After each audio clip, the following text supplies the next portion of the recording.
भट्ट साहब तो हमारे जन्मदाता हैं। पहले प्रशंसक था, ये उनकी कृपा रही कि उन्होंने बाद में मुझे पति बना लिया। पूरी दुनिया में भारत को विश्वगुरु माना जाता है, भारत को संस्कृति संस्कारों का देश माना जाता है। एक्टिंग की दुनिया में कुछ लोग होते हैं सामान्य एक्टर्स, फिर आती है बारी कमाल के एक्टर्स की, और फिर आते हैं आशुतोष राणा जैसे माहिर एक्टर्स जो अपने आप में इंस्टीट्यूट हैं।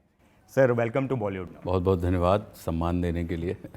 सर, आपको दुश्मन, संघर्ष, शबनम मौसी, मुल्क और सिम्बा जैसी कमाल की फिल्मों में देखा, और अब आ रही है 9 अगस्त को आपकी फिल्म चिकन करी लाओ। इस बार कितना अलग है, और ये जो नाम है चिकन करी लाओ अपने आप में ही अलग है, इसके बारे में कुछ बताइए। देखिए, जैसा कि आपने हमारी फिल्मों के नाम मेंशन किए, तो इस बात से हमारी अपनी जो कोशिश रही है कि आपको एक अभिनेता के रूप में भिन्न भिन्न किस्म के किरदार करने के अवसर मिले।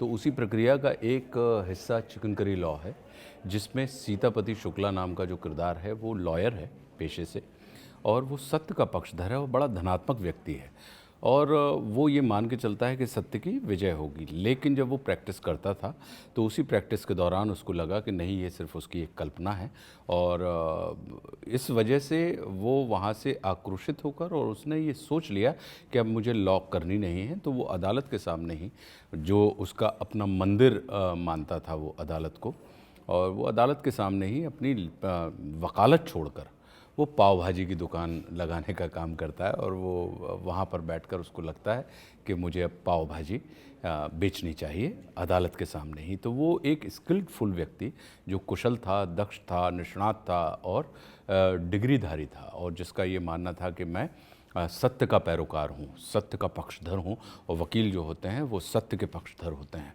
और वो काले कोट इसलिए पहनते हैं क्योंकि काली कमरी पे कोई दूसरा रंग नहीं चढ़ता। वो हमेशा सिर्फ एक रंग के होते हैं कि उनको असत्य को सत्य साबित नहीं करना है, उनको सत्य को ही सत्य साबित करना है। तो वैसी वाली मानसिकता का व्यक्ति है सीतापति शुक्ला, जो अब पाव भाजी की दुकान लगाता है। लेकिन फिल्म में जो घटनाक्रम होता है चिकन करी लॉ, जो हमारी फिल्म है, चूँकि कोर्ट रूम ड्रामा है, पूरी की पूरी जो फिल्म है वो अदालत और अदालती कार्रवाई के ऊपर आधारित फिल्म है।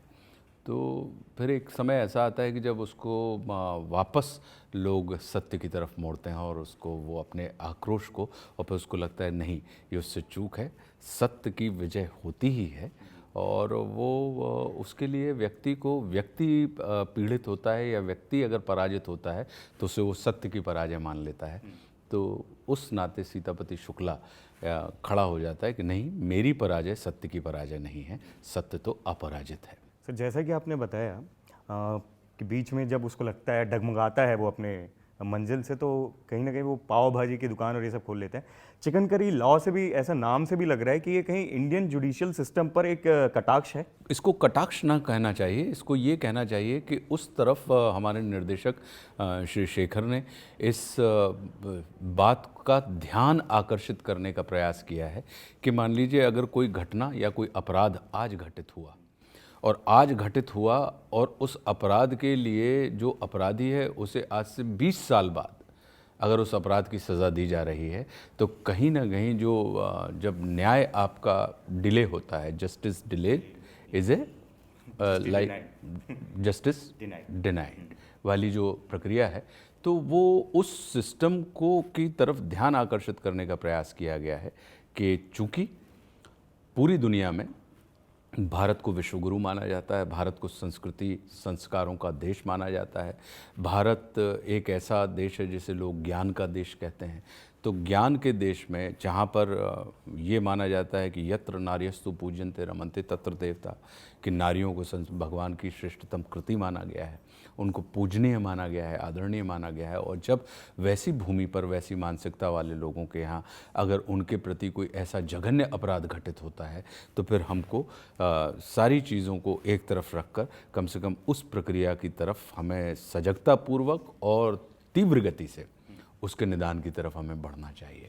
और कहीं ना कहीं ये सच्ची घटनाओं से प्रेरित लगती है। ऐसे बहुत सारी घटनाएं हुई हैं जिसमें देखा गया है कि बाहर से जो लोग आते हैं, उनके साथ ऐसी घटनाएं हुई हैं, तो कितनी प्रेरित है? और दूसरा ये कि क्या आपको लगता है, जैसा कि हम मानते हैं कि फ़िल्म जो है वो समाज का आईना है, तो इस फिल्म से कितना समाज में और लोगों के जो मानसिकता है उसमें बदलाव आएगी? देखिए, जब ये फ़िल्म की स्क्रिप्ट शेखर जी मेरे पास लेके आए थे तो बहुत सारे उन्होंने अखबारों में पढ़ी हुई तमाम जो सर्वे होते हैं, इन सब चीज़ों को ध्यान में रखा हुआ था कि भाई स्त्रियों के ऊपर हो रहे या अकेली स्त्री के ऊपर हो रहे या कोई एक ऐसी स्त्री है जो किसी बाहर से आई है और वो अकेले यात्रा कर रही, तो उनके ऊपर हो रहे अपराधों में विश्व के 10 देशों में भारत का भी एक नाम था कि भाई यहाँ पर आते हुए जो महिला ट्रैवलर हैं, जो वुमेन ट्रैवलर हैं, वो अपने आप को वो कितनी सेफ़ हैं या कितनी अनसेफ हैं। तो वो जो 10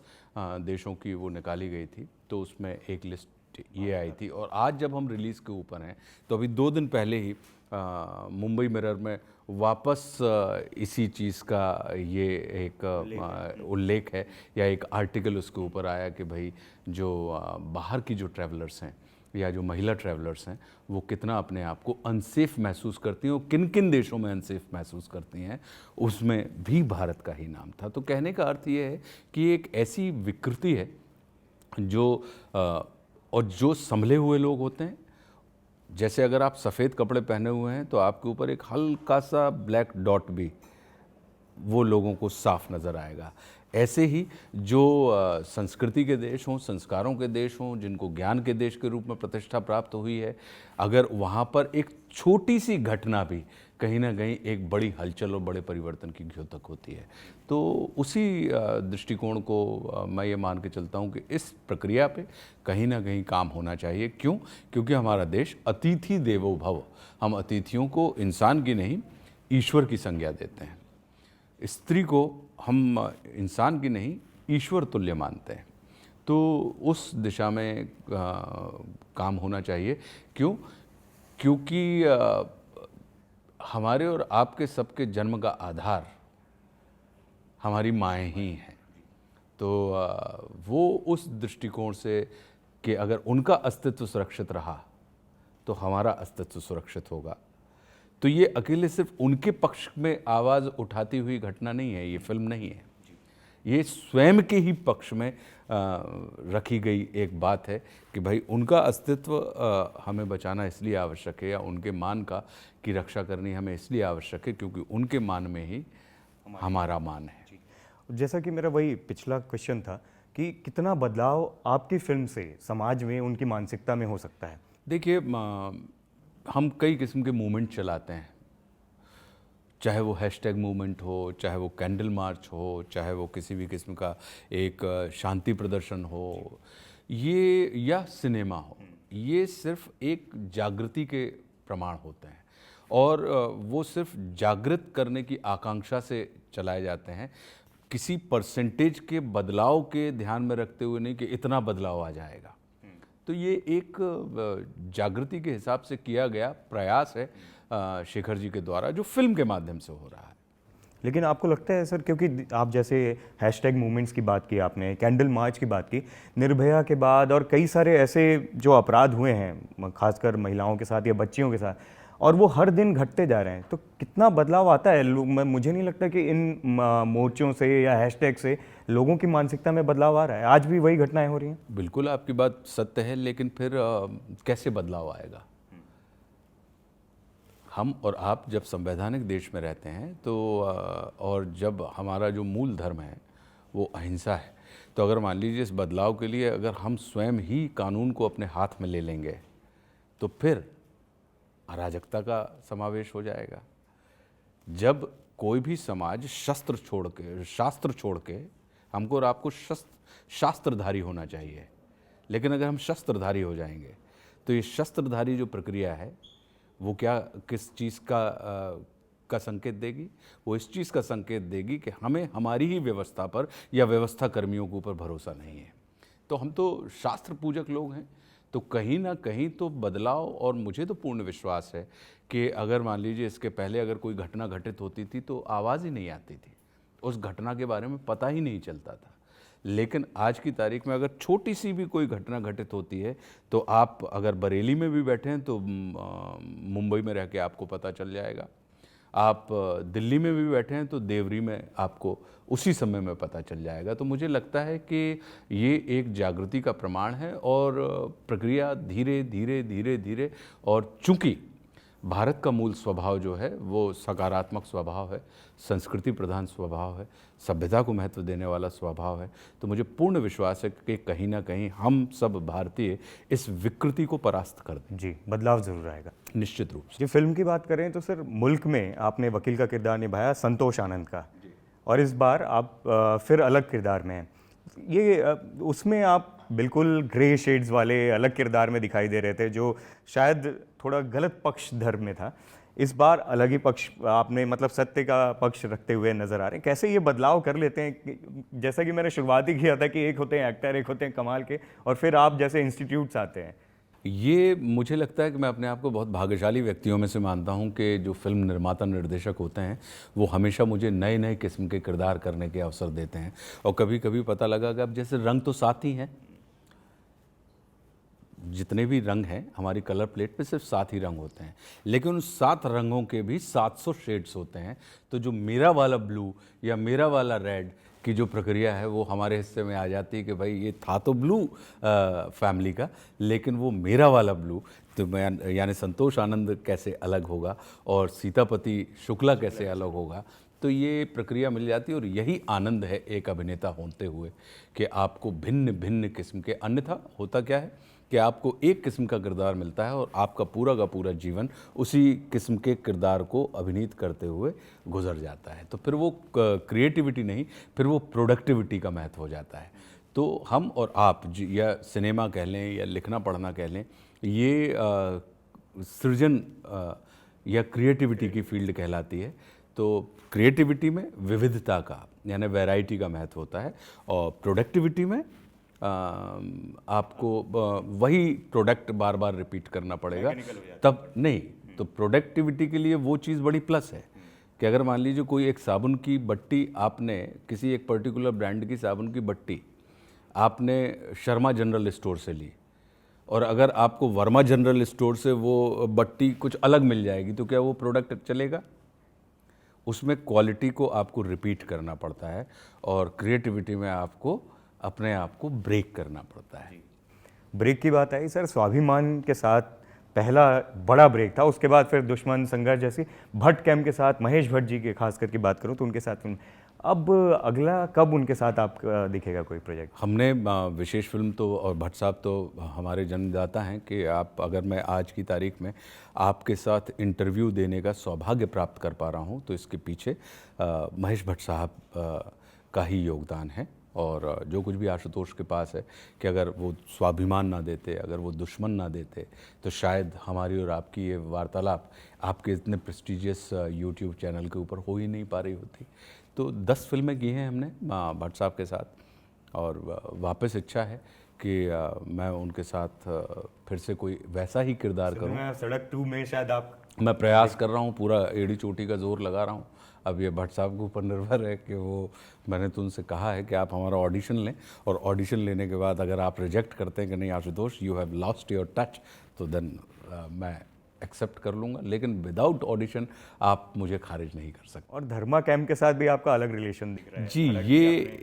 ये एक बड़ी अच्छी बात है कि अगर हम किसी प्रोडक्शन हाउस के साथ जुड़ते हैं तो हम लंबे समय तक हमारे रिश्ते उसके साथ बने रहते हैं, और ये उन लोगों के भी हमारे साथ लंबे समय तक रिश्ते बदलते हैं, बने रहते हैं। कारण ये है कि वो भी हमसे सहज होते हैं और हम भी उनसे सहज होते हैं।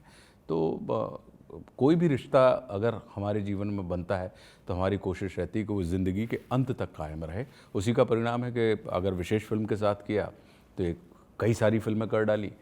धर्मा के साथ कर रहे हैं, करण जौहर प्रोडक्शन जो धर्मा प्रोडक्शन है तो उनके साथ कर रहे हैं तो कई सारी फिल्में कर रहे हैं। अब रोहित शेट्टी जी के साथ की है तो पूरा विश्वास है कि कई सारी फिल्में करेंगे। अब यशराज प्रोडक्शन के साथ एक फिल्म कर रहा हूँ तो मुझे पूर्ण विश्वास है। वार में आप वार करते हुए एक्टिंग से दिखाई देंगे ऋतिक और टाइगर जैसे एक्शन हीरो के साथ। तो मुझे पूर्ण विश्वास है कि उनके साथ भी हमारी परंपरा लंबे समय तक बन जाएगी। जी, धर्मा के साथ भूतिया फिल्म कर रहे हैं और फिर यशराज के साथ एक्शन फिल्म, दोनों में कैसा रोल है आपका? बहुत अच्छा है। अब मुझे लगता है कि अभिनेता को अपने रोल के बारे में नहीं बोलना चाहिए, क्योंकि रोल के बारे में बोलने के अधिकारी मुख्य तौर पर वो दर्शक होते हैं या आलोचक होते हैं। अगर वो कहते हैं कि ये ख़राब है तो अभिनेता को मान लेना चाहिए कि ये ख़राब है, और अगर वो कहते हैं कि ये बहुत अद्भुत काम है तो एक्टर को इस बात से प्रसन्न हो जाना चाहिए कि नहीं, वो अद्भुत काम है। तो मुझे लगता है कि आने दीजिए, और जब आप हमारी पीठ ठोकेंगे तो हमें ज़्यादा आनंद मिलेगा। आशु जी, आपने थिएटर किया है, टीवी किया है, फिल्म्स में कमाल कर रहे हैं, वेब सीरीज़ में भी आ रहे हैं, ये कैसा, जो वेब सीरीज़ का नया जो ये इवोल्यूशन है इंडिया में, वो एक्सपीरियंस कैसा है?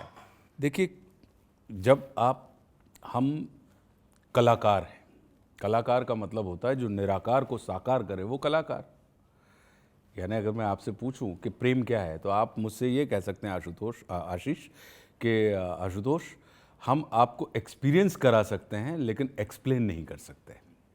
यानी प्रेम दिखाई नहीं देता। अगर हम आपसे पूछे मीठा कैसा होता है, तो आप हमसे ये कहेंगे कि आप खा लो, लेकिन हम ये बता नहीं सकते कि मीठा ऐसा होता है। हम गुड़ खिला देंगे, शक्कर खिला देंगे, गुलाब जामुन खिला देंगे, आप ये कहेंगे कि ऐसा होता है, लेकिन आप उसको डिफाइन नहीं कर सकते। तो ऐसे ही जितने भी हमारे इमोशन होते हैं उनको हम एक्सपीरियंस कर सकते हैं या एक्सपीरियंस करा सकते हैं, लेकिन आप एक्सप्लेन नहीं कर सकते हैं। तो कलाकार के रूप में मुझे लगा कि जितने भी प्लेटफॉर्म होते हैं आपकी कला को विकसित करने के लिए, परिष्कृत करने के लिए और प्रचारित करने के लिए, उन सारे प्लेटफॉर्म पर एक कलाकार को बिना किसी मीडियम का के बारे में इनहिबिशन रखे हुए उसको जाना चाहिए। तो टेलीविज़न भी हमने किया, फिल्में भी हमने की, हमने रेडियो शोज़ भी किए, हमने वेब सीरीज़ भी कर रहे हैं, लिखने की बारी रह गई थी तो हमने किताब भी लिख दी। तो तात्पर्य यह है कि जितने भी मीडियम होते हैं एक कलाकार को अपनी अभिव्यक्ति के लिए जो भी मीडियम मिलते हैं उन सारे मीडियम में करने चाहिए। और मुझे लगता है कि मैं शायद गिनती के कुछ एक्टर्स में होऊंगा जिसने सारे के सारे मीडियम्स में अपने काम को किया हुआ है। और आप और रेणुका जी साथ में कब दिखाई देंगे बड़े पर्दे पर? आंधी जैसी कोई फिल्म बनाई है, क्योंकि रेणुका जी को मैं हिंदुस्तान की one of the best actresses में मानता हूँ। हम भी मानते हैं सर। हाँ, तो जब कोई इतना सिद्ध अभिनेत्री हो तो उसके साथ आपको उसी किस्म के कैरेक्टर्स करने चाहिए जिसमें आपको अपना पोटेंशियल दिखाने का अवसर मिले। तो अगर आंधी जैसी जो पुरानी एक फिल्म बनी थी ना, आंधी, जिसमें संजीव कुमार साहब थे, सुचित्रा सेन जी थी, तो वैसी अगर कोई फिल्म मिलती है और वैसे कोई कैरेक्टर्स मिलते हैं तो फिर एक तरफ रेणुका शाहणी जी होंगे और एक तरफ आशुतोष राणा होंगे। तो ये तो हमारे लिए सौभाग्य की बात होगी कि एक वैसी अभिनेत्री के साथ आप काम कर रहे हैं जिनका मैं प्रशंसक था, पहले प्रशंसक था। ये उनकी कृपा रही कि उन्होंने बाद में मुझे पति बना लिया। क्या बात है। और कमाल की बात है कि 25 साल होने जा रहे हैं इस अगस्त में हम आपके हैं कौन को। क्या कहना चाहेंगे, उस आपको याद है वो फिल्म का? बिल्कुल याद है, क्योंकि वो एक कल्ट फिल्म है। हम आपके हैं कौन, जो राष्ट्रीय प्रोडक्शन ने हमेशा से सुर पकड़ के रखा है कि वो समाज की वो कभी भी ट्रेंड के साथ नहीं चले हैं, वो हमेशा सब्सटेंस के साथ चले हुए हैं, जो आपका कोर है। तो वो कोर पकड़ के चलते हैं, और जब जो लोग कोर पकड़ के चलते हैं, और कोर हमेशा कंटेम्प्रेरी होता है, और इसी वजह से उन्होंने एक के बाद एक कल्ट फिल्म दी, जिसमें से एक कल्ट फिल्म जो है वो रेणुका जी के हिस्से में आई, जिसका नाम है हम आपके हैं कौन। Like, share and subscribe Bollywood now.